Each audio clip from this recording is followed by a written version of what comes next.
என்னவாக இருக்கும்? சுஷில் சொன்னா வீடுனா அந்த அளவு கேட்டுட்டாங்க. மட்டும்தான் வீடா? இல்ல யாருக்கெல்லாம்? பறவைகள், பூச்சிகள், அப்புறம் செடிகள், அப்புறம் மரங்கள், மீன்கள், அப்படி அனைத்து உயிர்களுக்கும் ஒரு முதலிடமாக இருப்பது காடு. ஏன் மனிதர்கள் வந்து ஆரம்பத்திலே வந்து நகரத்துல வாழ ஆரம்பிச்சாங்களா? இது எங்க வந்தாங்க? அந்த காட்டுல வாழ மக்கள் என்ன சொன்னாங்கன்னா பழங்குடியினர் அப்படின்னாங்க. டிரைபல் பீப்புள் சொல்லுவாங்க இல்லையா, பழங்குடியினர். அந்த பழங்குடியினர் கொஞ்சம் கொஞ்சமா நாகரிகம் அடைந்துதான் நகர்ப்புறத்துக்கு வந்து இப்ப நம்ம வாழ்ற வாழ்க்கையை நம்ம வாழ்ந்துட்டு இருக்கோம். சரிங்களா? முதலாக மக்கள் வாழ்ந்த பகுதி எதுன்னா காடு பகுதி தான். இப்போ இந்த விலங்குகள் சொல்றோம் இல்லையா, நம்ம தலைப்பு என்னன்னா இந்த விலங்குகள் உலகத்துல அழிந்து வரக்கூடிய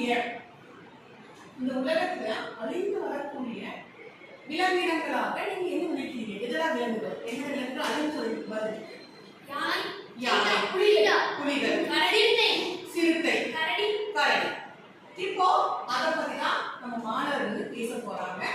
அழிந்து வரக்கூடிய விலங்குகளுடைய பண்புகள் என்ன, அதோடைய வகைகள் என்ன, அது குணங்கள் என்ன, அவை எங்கு வாழ்கின்றன என்பதை தான் பார்க்க போறோம். நம்ம தமிழ்நாட்டில் வந்து பார்த்தீங்கன்னா விலங்குகள் காப்பிடம் அப்படின்னு சொன்னா எது சொன்னா முண்டந்துறை விலங்குகள் காப்பகம் சொல்லுவோம். அது எங்க இருக்குன்னு பார்த்தீங்கன்னா திருநெல்வேலி இருக்கு இல்லைங்களா? திருநெல்வேலி தென்காசி மாவட்டத்தில் வந்து முண்டந்துறை விலங்குகள் காப்பகம் இருக்கு. அங்க வந்து எல்லா அரிய விலங்குகளும் இருக்கு. சரிங்களா? இப்போ நம்ம மாணவர்கள் வந்து என்னென்ன சொல்ல போறாங்க அப்படின்னு நம்ம பார்க்கலாம். அவங்களுடைய கருத்துக்கள் என்ன. முதலாவதாக பேச வந்து சித்தார்த்.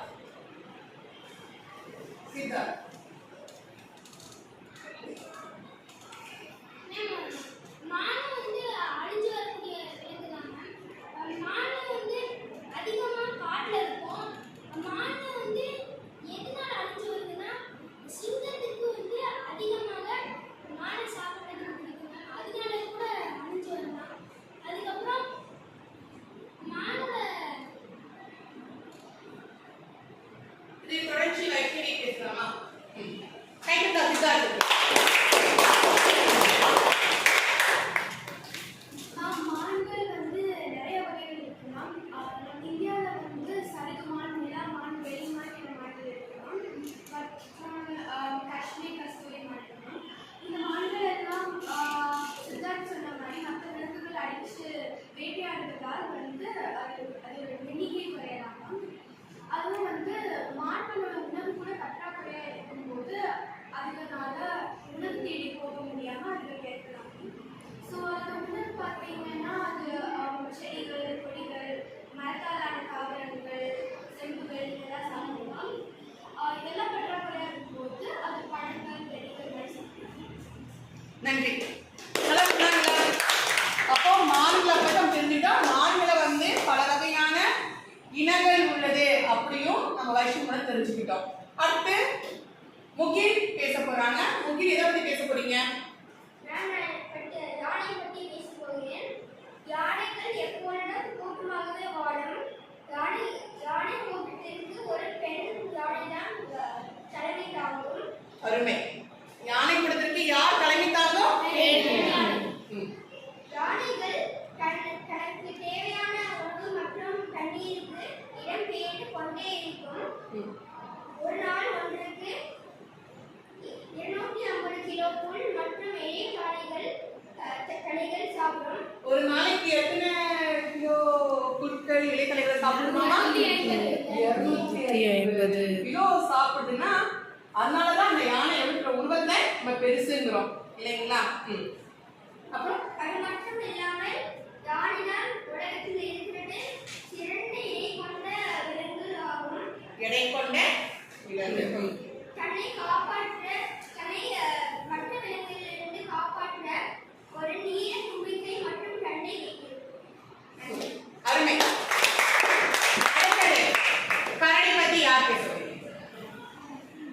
கரடி. கிளாடி. நான் கரடி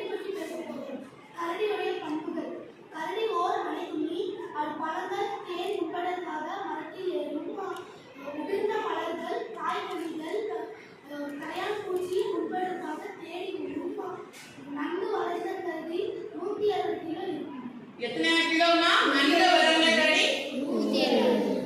அருமை. கிளாப்பிங்க்கு அடுத்து புலி. புலி பத்தி தஷ்மின்.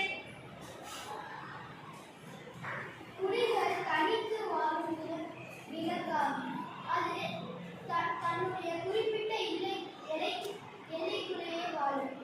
எல்லையை விட்டு வேற இடத்துக்கு அது போகாது. வேறு புலிகள் தன்னுடைய எல்லைக்குள் போகாது. வேற புலிகளையும் அந்த எல்லைக்குள்ள வர விடாது. தன்னுடைய எல்லை விட்டு போகவும் போகாது. அடுத்த விலங்குகள் தன் எல்லைக்கு வரக்கும் விடாது. ஒரு கருவற்ற புலி 90 நாட்களில் 2 முதல் 3 குட்டிகள் வரை. எத்தனை குட்டிகள்மா போடுது? 2 முதல் 3 குட்டிகள்.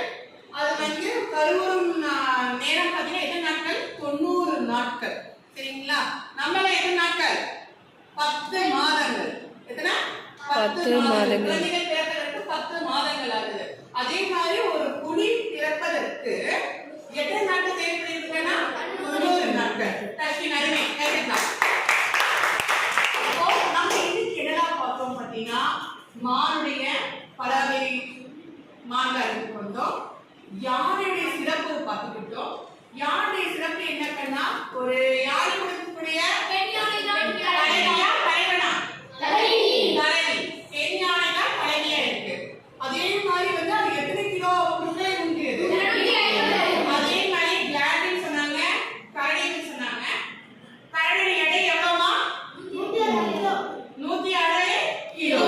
அதே மாதிரி தஷ்மின் சொன்னாங்க புலியை பத்தி பேசும்போது புலி வந்து பாத்தீங்கன்னா தன்னுடைய எல்லையை விட்டு பிற எல்லைக்கும் போகாது, தன்னுடைய எல்லைக்கும் மற்ற விலங்குகளை வரவே விடாது தெரிஞ்சுக்கிட்டோம்.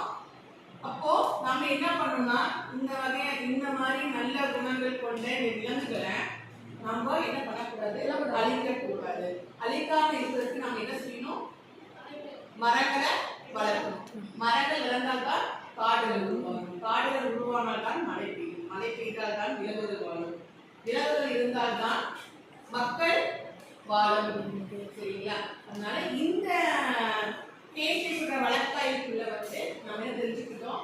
காட்டு விலங்குகளை நம்ம பாதுகாக்கணும், காடுகளை பாதுகாக்கணும் அப்படின்னு தெரிஞ்சுக்கிட்டோம்.